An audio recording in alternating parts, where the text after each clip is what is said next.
É como se vários alicates me apertassem e torcessem por dentro. É como quem torce um pano da louça para o deixar bem sequinho. É como se me estivessem a arrancar os órgãos. É como se tivesse uma tesoura aberta dentro de mim a rasgar-me. Boa tarde a todas e a todos. Obrigada pela vossa presença. Estas frases que acabaram de ouvir são a descrição de mulheres que têm endometriose sobre as suas dores. Ok? Muito bem, a endometriose é o quê? Depois a Irina vai explicar isto muito melhor que eu, mas é uma doença ginecológica com impacto nas várias áreas da vida da mulher, das quais vamos falar aqui hoje, e que estima-se que afete mais de 200 mil mulheres em Portugal e milhões em todo o mundo, fora aquelas que ainda não sabem. Porquê? Porque a média de tempo de diagnóstico é de 8 a 11 anos. Coisinha pouca, não é? Estamos de acordo que é pouco. E várias são as causas para esta demora no diagnóstico e também falaremos sobre elas. Para nos ajudar a compreender melhor esta doença e o seu impacto, tenho comigo a doutora Irina Ramilo, assistente hospitalar de Ginecologia e Obstetrícia do Hospital Vila Franca de Xira e do Centro Especializado de Endometriose do Hospital dos Lusíadas, em Lisboa, membro da direção da Sociedade Portuguesa de Ginecologia e autora da página A Ginecologista da Minha Melhor Amiga. E por acaso ela também é minha ginecologista. Uma salva de palmas para a Irina.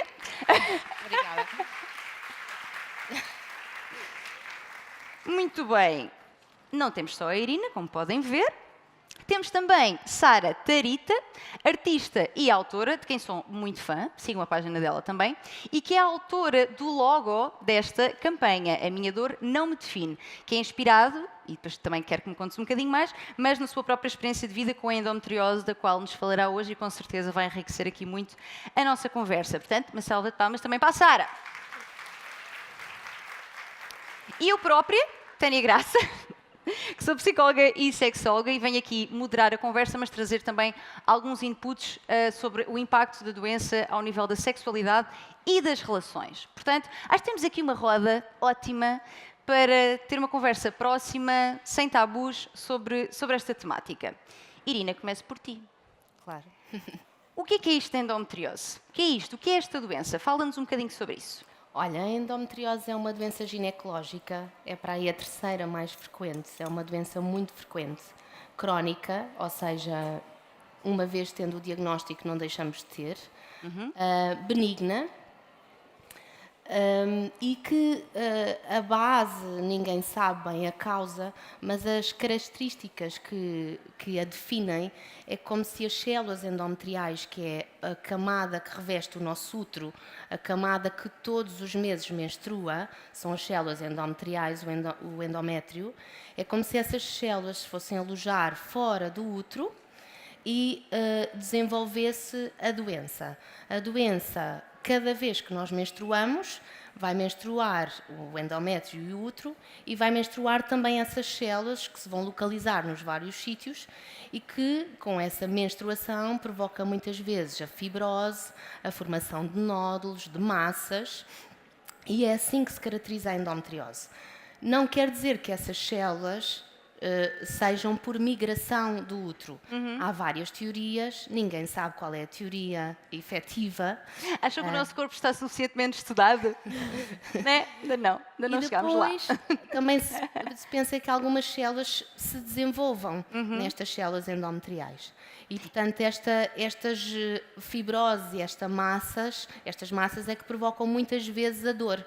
Porque a dor, temos dor menstrual e depois vai haver dor também extrauterina e que leva a estes sintomas e esta doença que tanto nos últimos tempos temos falado e ainda bem, ia bem destas campanhas e de estarmos aqui as três a conversar. Exato. Diz-me uma coisa, por curiosidade, em que outros sítios é que este tecido, igual ao do endométrio, pode estar?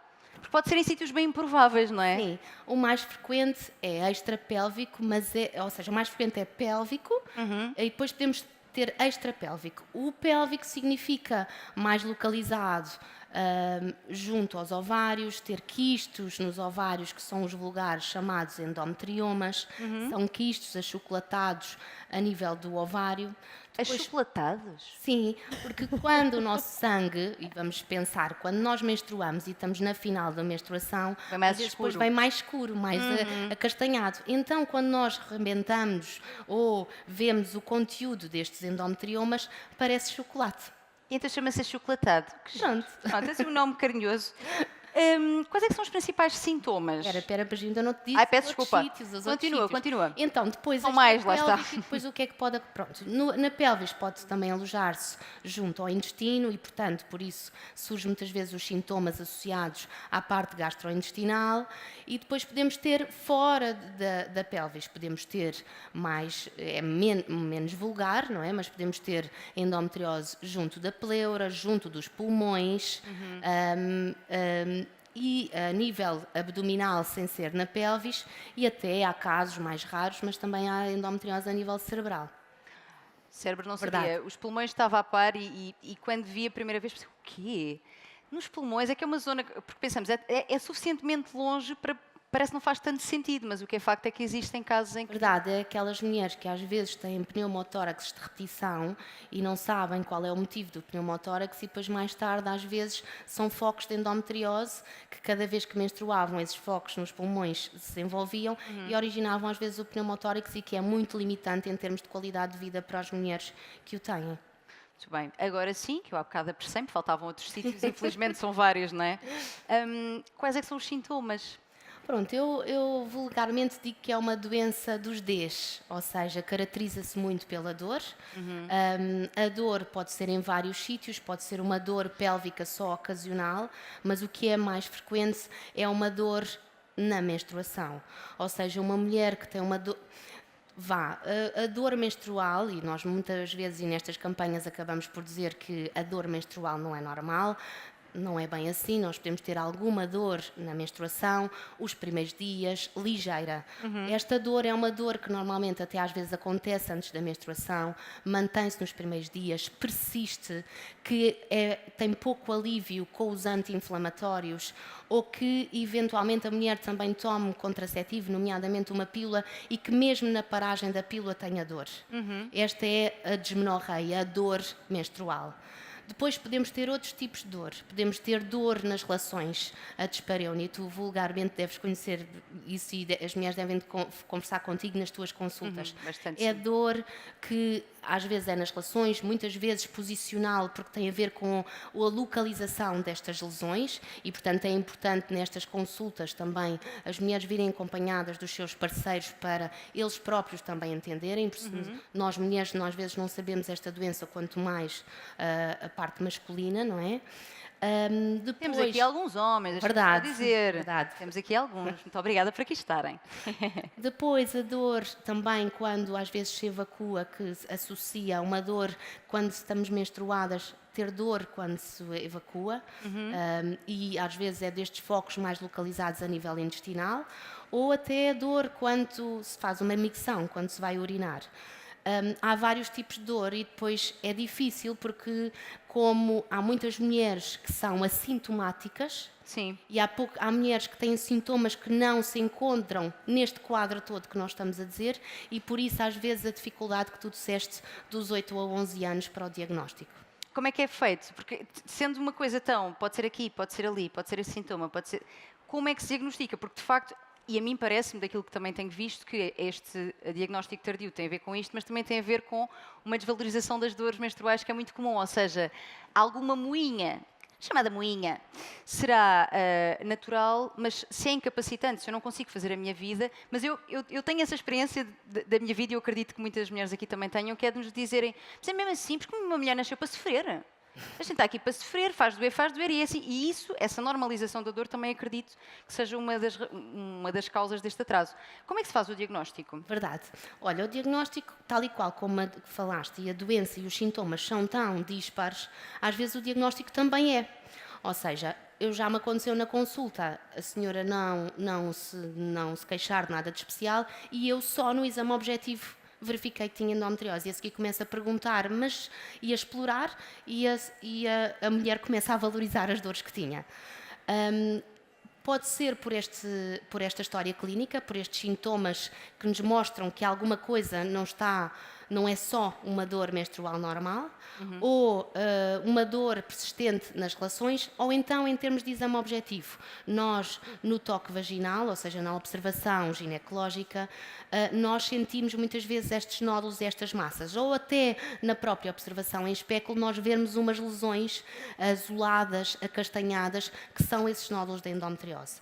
Depois pode não existir nada disso, temos naturalmente os exames de imagem e felizmente a ecografia ginecológica tem-se desenvolvido muito e na ecografia ginecológica consegue-se ter alguns sinais que mostram na suspeição destas fibroses e destes nódulos ou destes quistos de endometriose ou até mesmo a ressonância magnética, que é um exame mais específico que nos permite o diagnóstico. Mas podemos ter tudo normal e não nos garante 100% que não a possamos ter.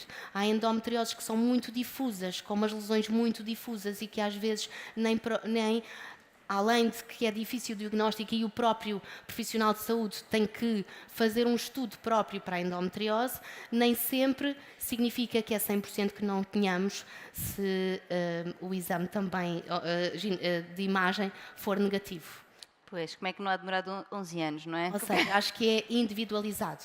Nós temos que ter em atenção a mulher que temos à nossa frente, as queixas que ela tem, os exames que tem e não descartarmos à partida as queixas e sem termos objetivamente o diagnóstico da doença. Certo. Não basta só termos o post-it na testa, não é? Sim.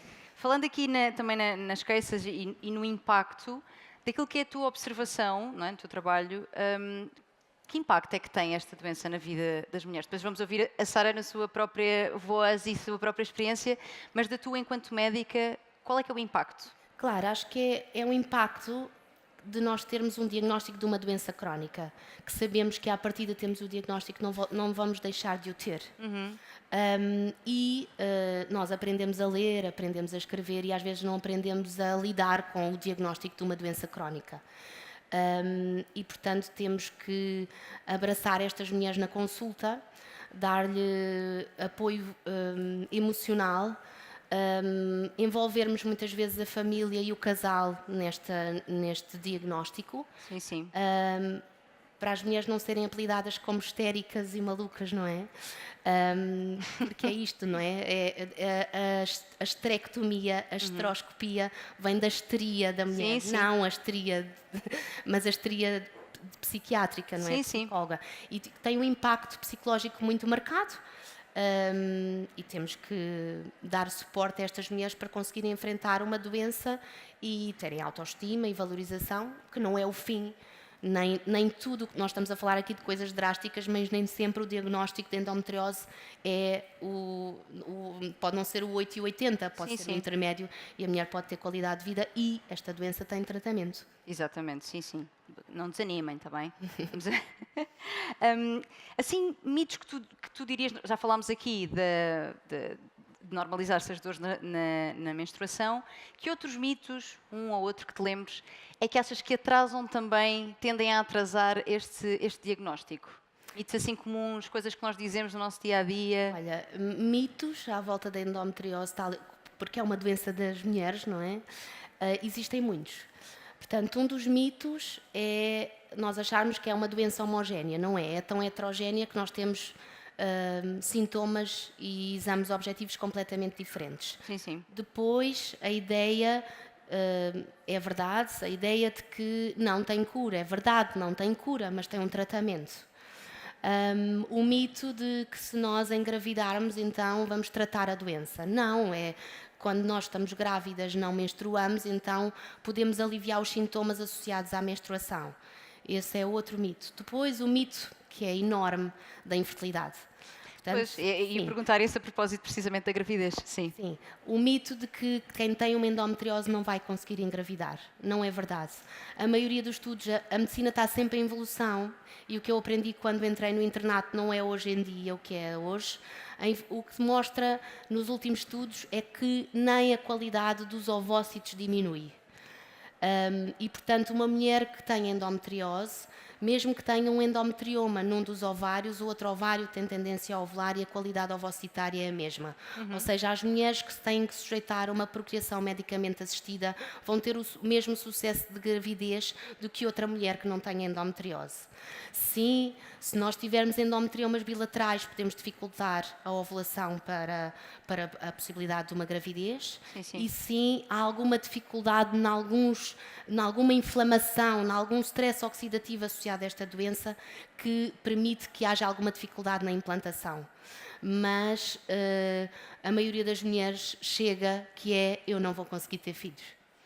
Eu acho que isto é um mito muito. Acredito que se há aqui pessoas que tinham esta dúvida por terem endometriose e eventualmente não terem ainda esta resposta, porque também vou dizer que não é toda a comunidade médica, até por questões de especialidade, não é? Mas nem toda a comunidade médica está sensibilizada para esta doença e às vezes a informação não chega, mesmo quando nós perguntamos. Portanto, eu acredito que informações como esta, para quem queira ser mãe, sejam muito apaziguadoras, não é? É muito, muito útil esta desmistificação.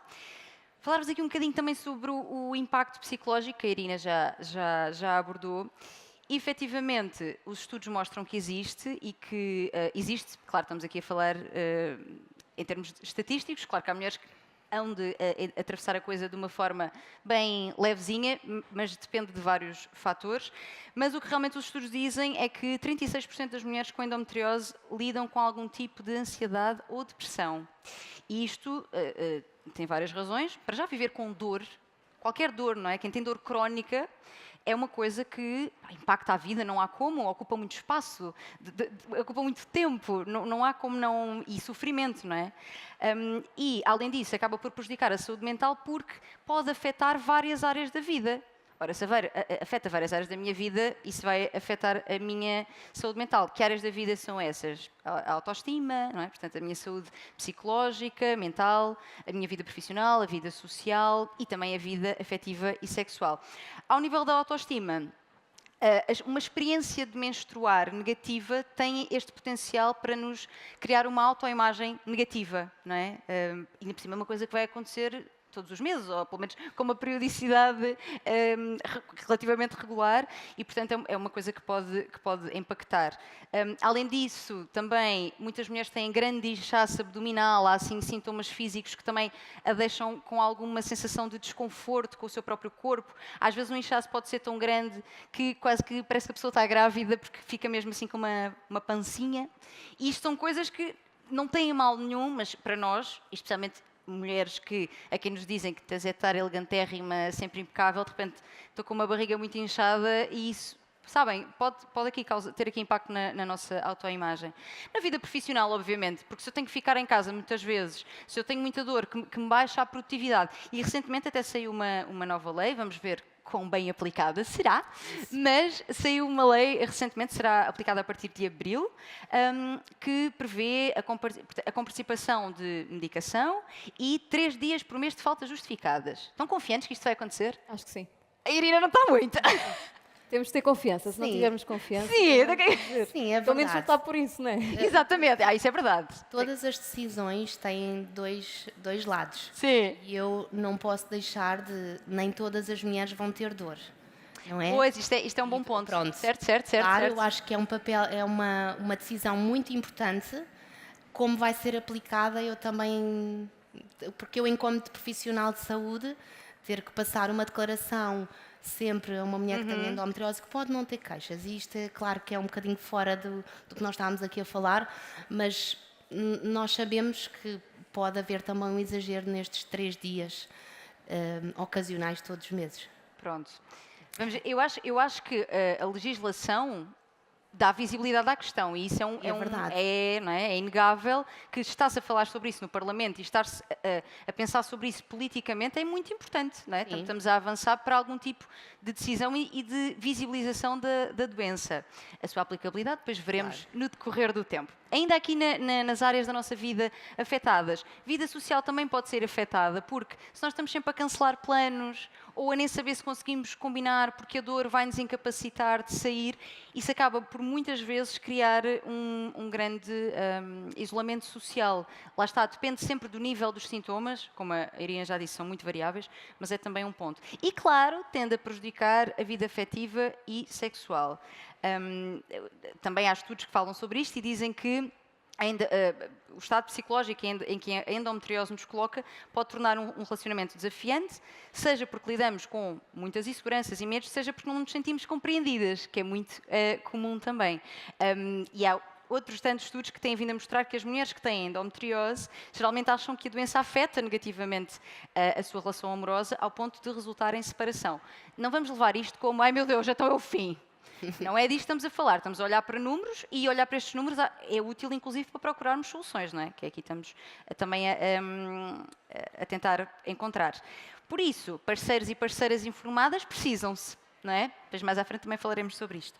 Em relação à sexualidade, já falaste da dispareunia, de facto, a dor na relação sexual é o sintoma que afeta a relação sexual que é tendencialmente mais relatado, atinge cerca de, num estudo de 2013, 25% das mulheres, portanto ainda é considerável, e pode ser superficial ou profunda, dependendo de onde é sentida, sendo que quem tem endometriose, segundo estes números também, tende a queixar-se de dor mais profunda. Esta dor vai além do momento, porque reparem, se nós temos uma experiência sexual com dor, aqui em princípio com penetração, mas pode não ser, porque há mulheres que relatam dor durante o orgasmo, por exemplo, que eu acredito que tenha a ver com a contração da musculatura pélvica. Inervação.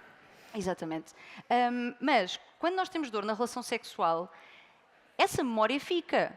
Quando eu vou para a relação sexual a seguir, ou às vezes a minha cabeça não lembra, mas o meu corpo lembra-se. E o que é que vai fazer muitas vezes?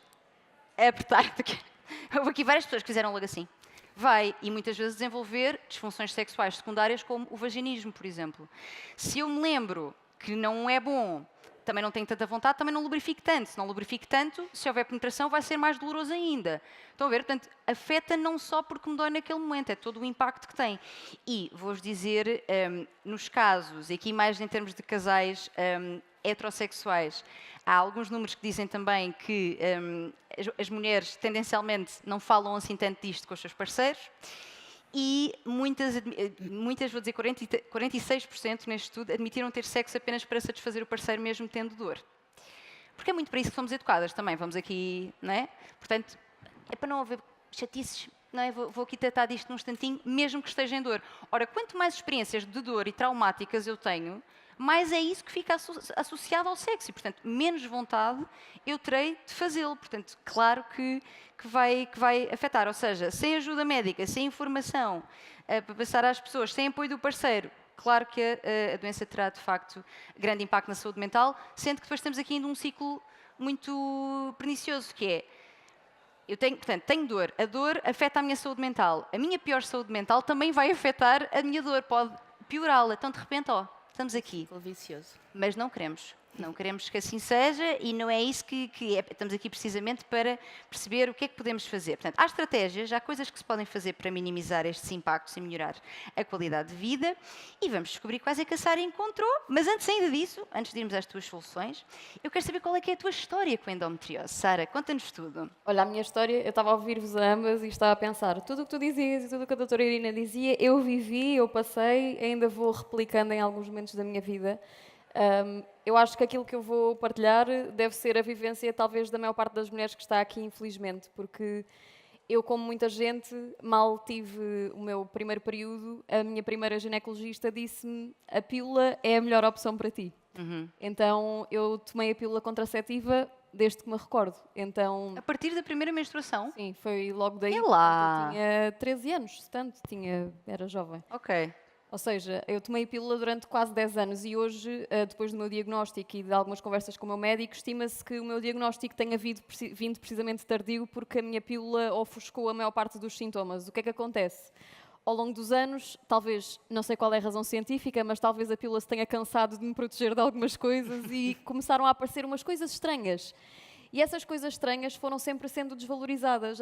O primeiro episódio grande que eu tive, devia ter 14 anos, eu acordei com uma dor incapacitante que eu levantei-me da cama e fiquei a 90 graus. Não conseguia dobrar mais para cima. E lembro-me na altura, os meus pais em pânico, logicamente, porque eu era uma jovem saudável, não se passava nada comigo, ligámos para a Saúde 24 e as perguntas todas que fizeram aos meus pais passaram por: é possível ela estar grávida?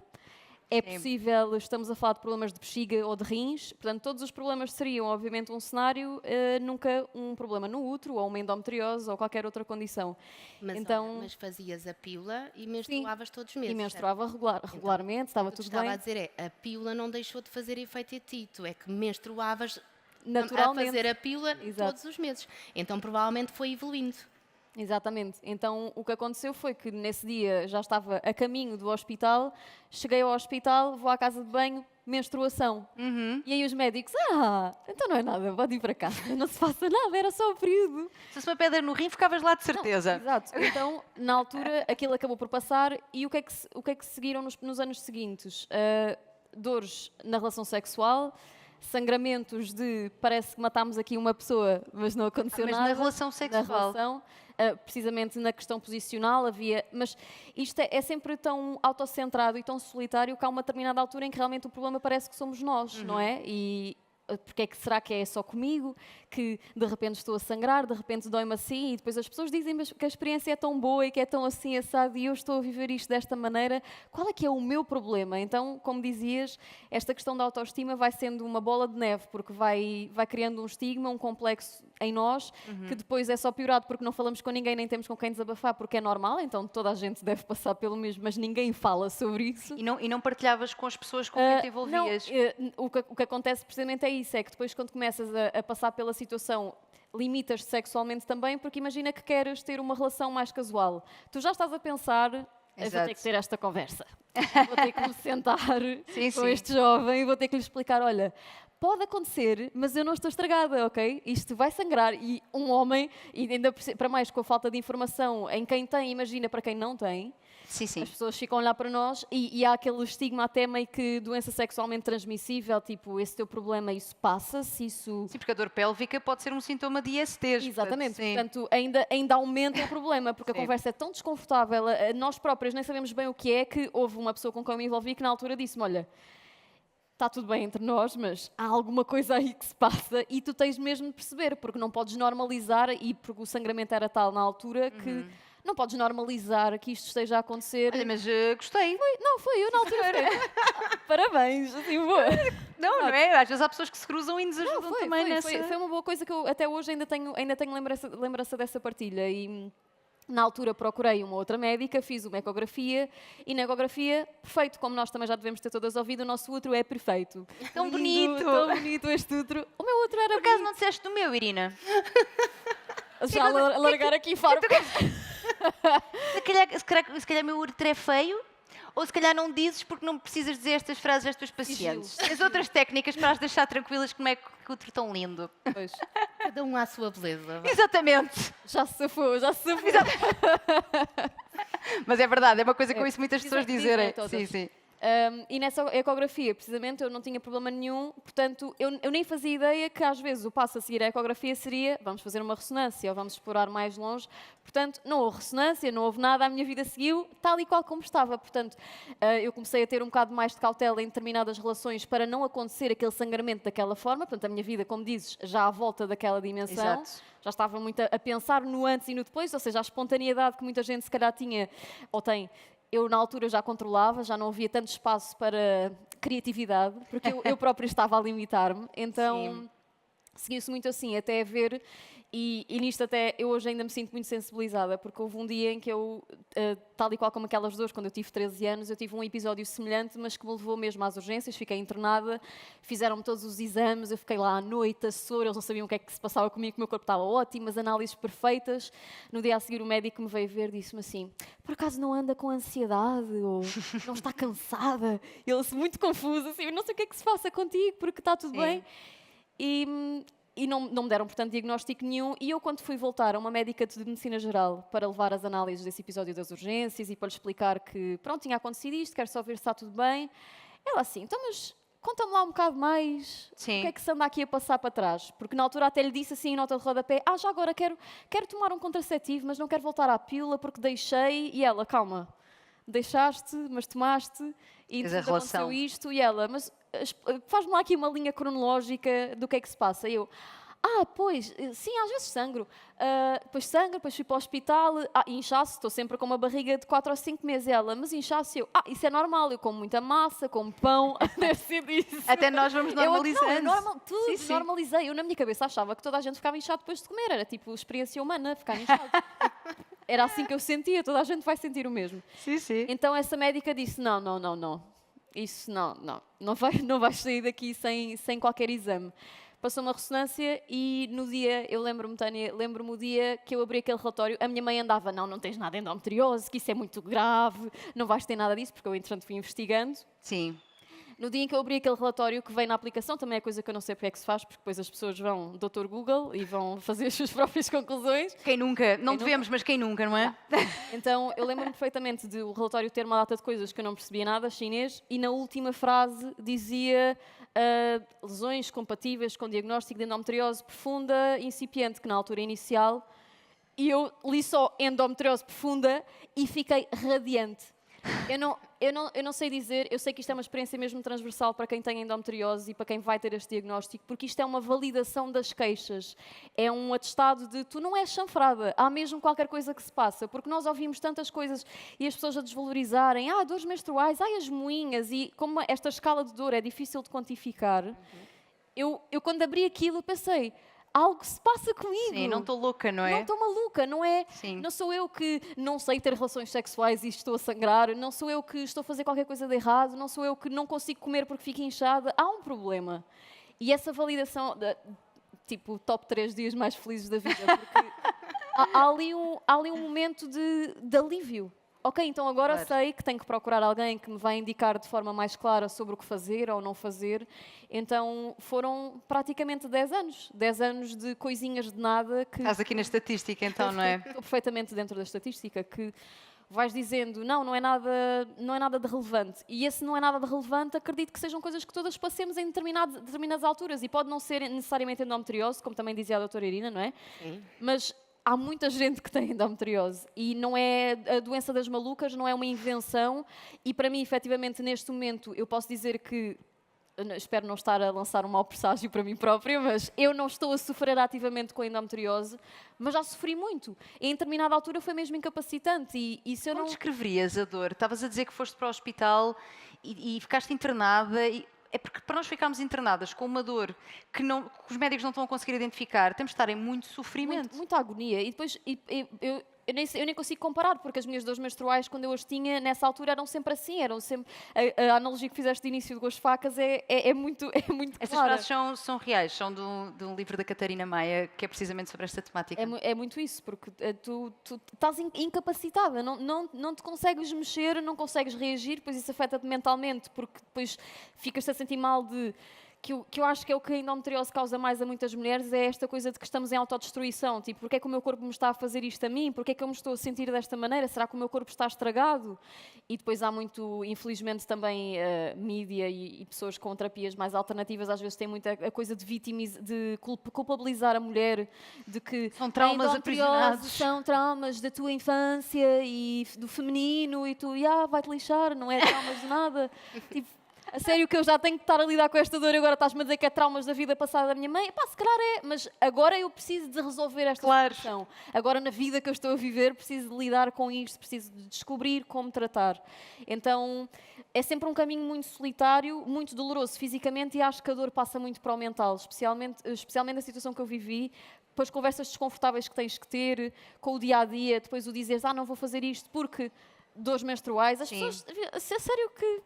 Tu, por causa do período, não vais fazer isto, não vai. As pessoas não conseguem relacionar-se naturalmente e por isso nós acabamos por ficar sempre a sentir-nos numa bolha de solidão e isso é o mais difícil. Lá está, eu acho que todo este percurso faz-nos entender muito bem o alívio do diagnóstico. Sim, claro. Porque uma vida, ou um espaço de tempo da nossa vida longo, ou curto, em que nós vamos falando da nossa dor e de quanto ela nos está a limitar, e as pessoas à nossa volta, bem intencionadas muitas vezes, desvalorizando isso, é tipo, sabem?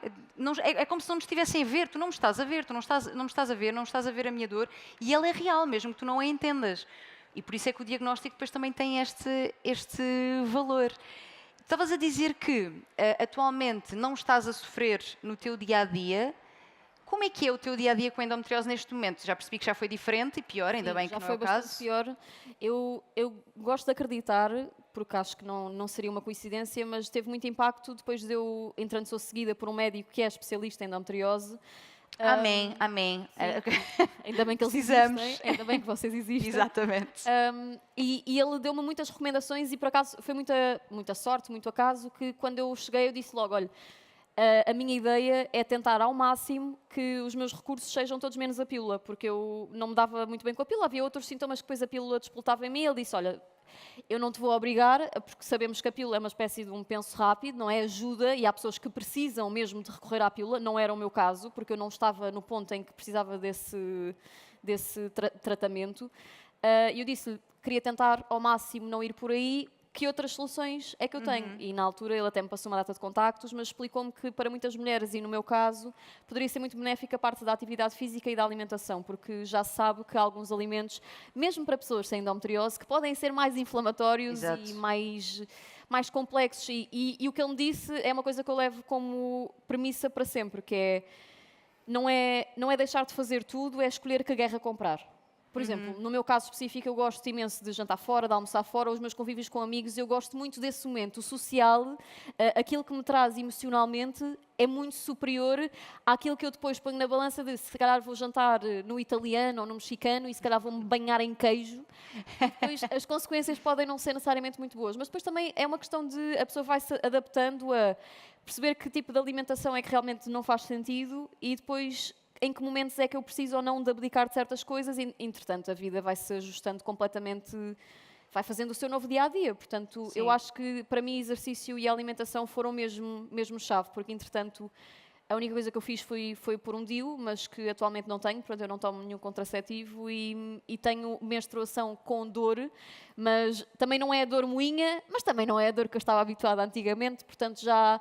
Eu tento ver isto como, ok, o meu corpo tem isto, eu vivo com isto, vou tentar superar ao máximo. Depois, se tiver de tomar medicação, tomo medicação, não vejo isso como um demónio, porque numa determinada altura também assim o via de a sério que vou ter que me drunfar toda cada vez que tenho menstruação, é sério que vou ter que passar por isto, e eu mal tomo um Brufen e agora vou ter que tomar. Não, a medicação existe para nos ajudar. Se ela foi criada, é por algum motivo. Verdade. Não é a indústria que nos vai... Não, precisamos disto. Isto é um auxílio. Até, eventualmente, um dia, quem sabe, se descobrir uma cura mesmo para a doença, temos coisas para nos ajudar. Os médicos também nos dão as coisas para nos ajudar, não é para nos entalarem e nos meterem independentes de uma coisa que vamos ter que usar para sempre. Portanto, neste momento estou assim, se algum dia tiver um episódio um bocadinho mais grave, que normalmente para mim coincide quando eu estou em fases emocionais mais vulneráveis, mas isso também é aquilo que já falávamos, isso depois é uma bola de neve. O nosso corpo funciona conjunto, não é uma coisa separada ao sistema nervoso do resto. Portanto, normalmente coincide, aí se tiver que recorrer a medicação mais forte também o farei e vamos gerindo no dia-a-dia. Eu acho que isto é passinho a cada vez, passinho, exato. sim, é muita conversa com a pessoa com quem nós estamos. Portanto, falar sobre, por exemplo, eu estou numa relação estável, estou numa relação fixa, não tenho outros parceiros, outras parceiras. Portanto, é uma conversa que existe. Sabemos que isto é uma condição, que pode acontecer haver dor, que pode acontecer haver sangramentos, pode acontecer haver momentos em que eu me sinto miserável e está tudo bem. Mas poder partilhar precisamente esse conhecimento, mostrar às pessoas com quem nós estamos, olha, primeiro não te vou passar nada, mas depois isto é uma situação com quem eu vivo há não sei quanto tempo, isto pode acontecer assim, olha, já viste espreita, aliás, por exemplo, na tua página ou até mesmo da Catarina Maia, acontece muitas vezes trocarmos vídeos, mandar coisas, porque acho que a relação também se constrói muito dessa partilha. Porque Sim. isso alivia-nos muito a nós, quando vemos outras pessoas a falar sobre o assunto, a dizer, eu sinto estas dores, eu tenho amigas que também têm, que também vão sendo mais verbais agora sobre o assunto, porque se sentem mais vistas. Claro. Não, o Portanto, sentimento de isso pertença é claro, porque tu disseste algumas vezes e acho que é uma coisa para se levar, não é? Que é esta sensação de que é um percurso muito solitário. E o quão importante é, por exemplo, termos estas conversas, falarmos com outras pessoas que têm o mesmo problema ou não, ou sermos parceiras ou parceiros de pessoas que o têm. Então vamos ouvir para conhecer e conseguir ajudar da melhor forma.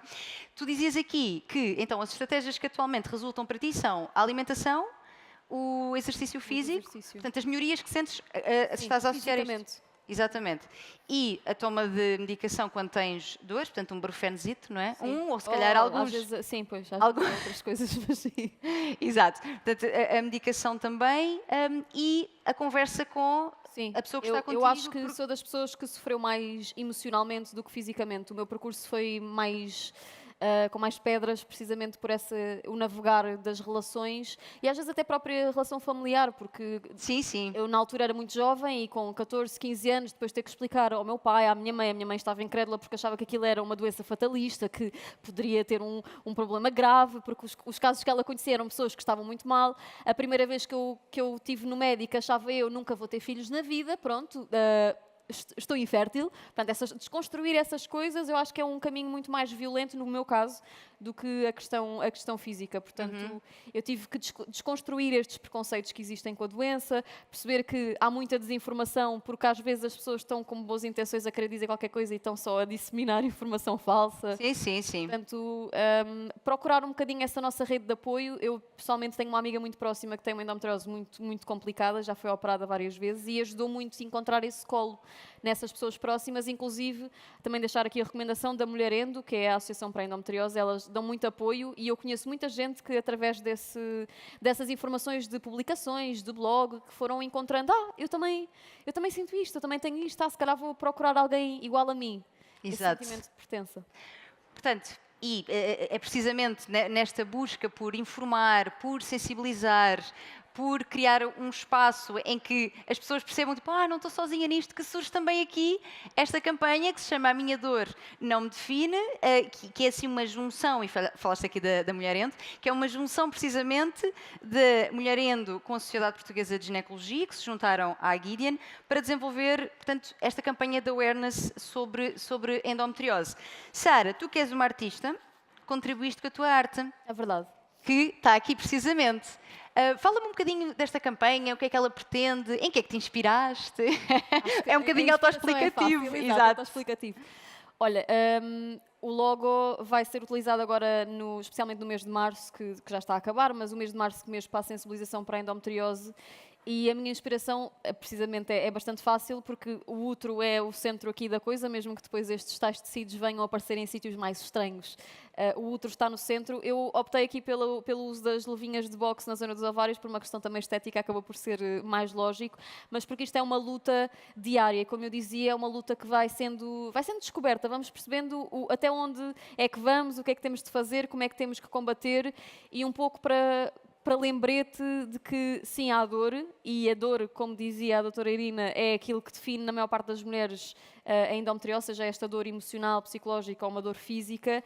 Não nos define. Aquilo que nos define enquanto doentes de endometriose são os nossos sonhos, são as nossas ambições, são as nossas carreiras, a nossa vida pessoal, a nossa vida amorosa, familiar, aquilo que nós somos, aquilo que ambicionamos, porque isto vai sempre, o diagnóstico de uma doença crónica, que se calhar qualquer outra, é uma coisa que vai nos acompanhar, sim, mas é como se fosse assim um asterisco ali no finzinho do nosso contrato. Não é suposto ser uma coisa que engula a nossa vida. Então a ideia aqui é lembrar como é importante nós encontrarmos o nosso grupo de apoio, as nossas soluções, um médico com quem nós encaixemos, porque o médico é muito importante, especialmente, e vocês as duas têm essa relação, perceber quem é que é o médico ou a médica que vai seguir esse caminho connosco, mesmo que depois venha a mudar, mas a dor não nos define. Nós temos só que meter a dor no resto das nossas coisas e perceber, ok, isso vai fazer parte do pacote, mas não é isto que eu sou.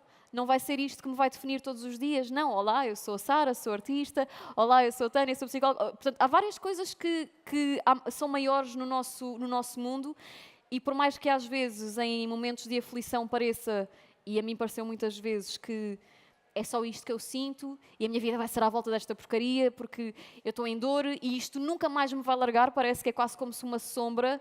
Não, eu acho que talvez seja mais interessante nós vermos, ok, a minha sombra vai-me fazer companhia, mas podemos aprender a conviver. Não temos que ser melhores amigas, mas vamos aprender a conviver. E acho que isto é um conselho também para outras doenças crónicas, porque acho que quando se sabe que aquilo vai ser a nossa realidade, o processo, isto depois trabalhado em psicologia também, que foi das primeiras recomendações que o meu médico me fez, apesar de eu já fazer antes, eu gostei que isso tivesse sido uma terapêutica recomendada. Acho que é importante percebermos, ok, estás aqui comigo, mas vamos perceber como é que as duas conseguimos coexistir. E não, isto vai autodestruir. O nosso corpo não está cá para se autodestruir. Nós não temos o nosso pacotinho para nos agarrar e transportar para os sítios para explodir como uma bomba relógio. O nosso corpo tem coisas que acontecem, algumas se calhar ainda não têm explicação e onde ter, mas podemos viver com ela. E acho que isso é uma maneira, é difícil, isto é tudo muito teórico, mas é essa construção que vai sendo a doença e que para mim acho que define o meu caminho com a endometriose.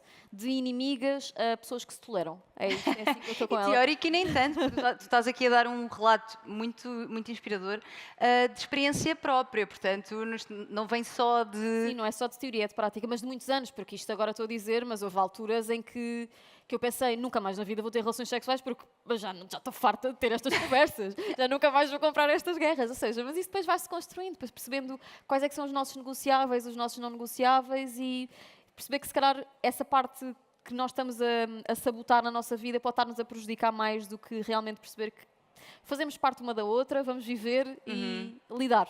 E acho que é muito esse o mote também aqui desta campanha, que Exatamente. é isso. Eu tenho uma dor, eu não sou essa dor. Acho que define muito bem. Irina, queremos diagnósticos, lá está. O que é que na tua opinião falta para melhorar o diagnóstico e tratamento da endometriose? O que é que está a faltar? É pesquisa? É aplicabilidade dessa pesquisa? Qual é a tua ideia sobre isto? Eu fui ouvindo a Sara e algumas coisas que eu gostava de dizer. Pronto, o teu desenho da campanha traduz muito. A Guilherme já em tempos tinha posto as luvas ali de boxe, é um bom sinal. Não queria deixar de enfatizar que a endometriose não é tirando o útero. Nós deixamos de ter endometriose, é um dos outros mitos e pronto, aqui também como vem a imagem do útero para termos a noção que ele é uma doença que é estrogênio dependente e portanto está nos nossos ovários e não propriamente o útero, a decisão de fazer uma esterectomia que acaba por o desejo de fertilidade ser fechado nesta mulher, não é o tratamento de endometriose. Depois, em relação da história da Sara, da história clínica dela, não queria deixar de dizer uma endometriose às vezes eu comparo-a muito à diabetes.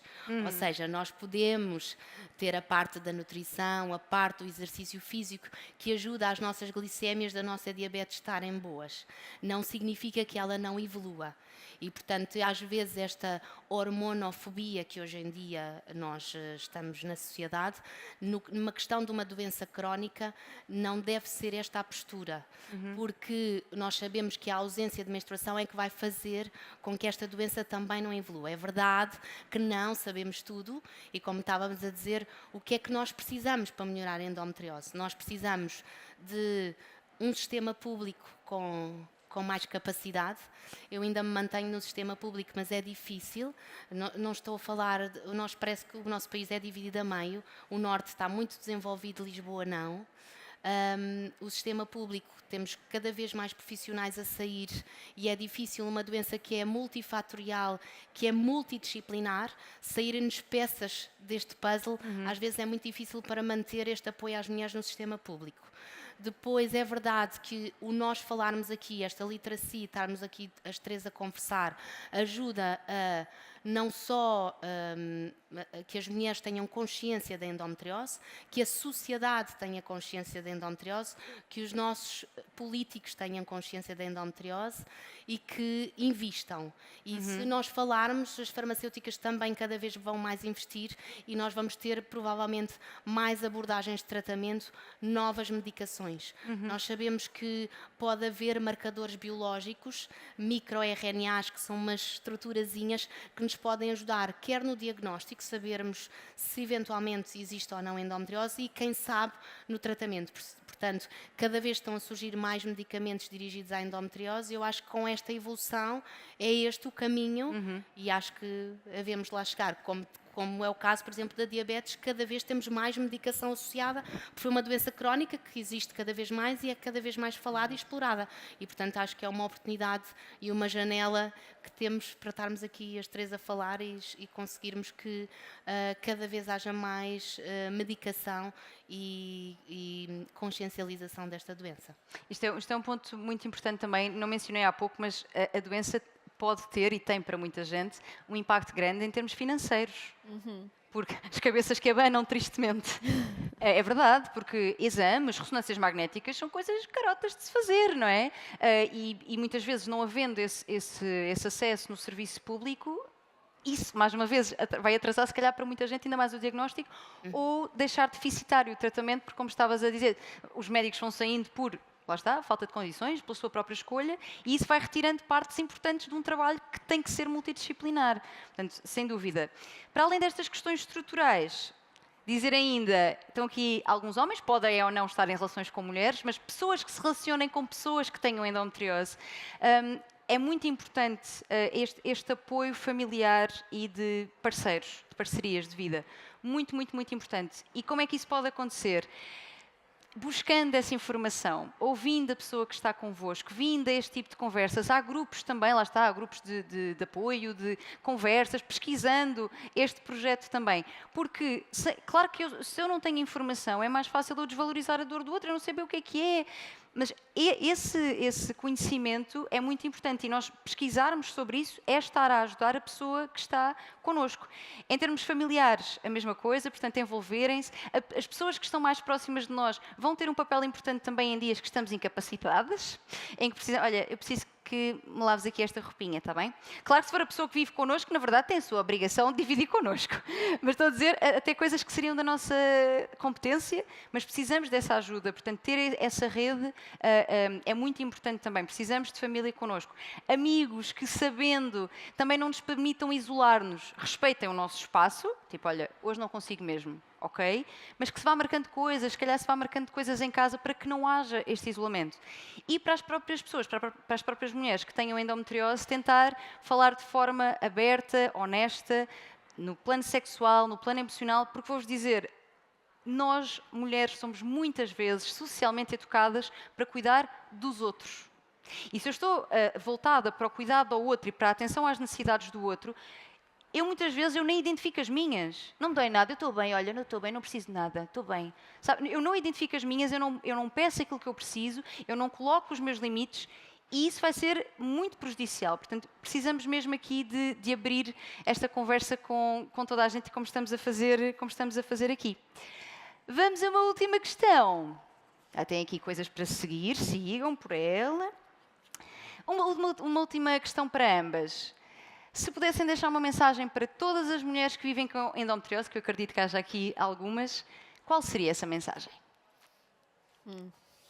Doutora Irina, começa.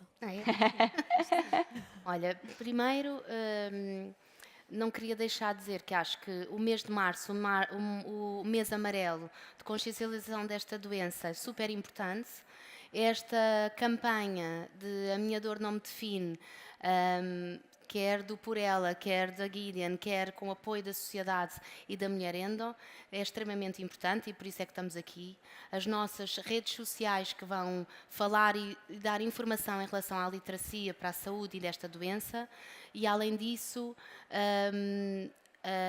o apoio destas redes de apoio destas associações, como é o caso da Mulher Endo, e a seguir teremos a Endomarcha, que será muito importante para estas mulheres com endometriose.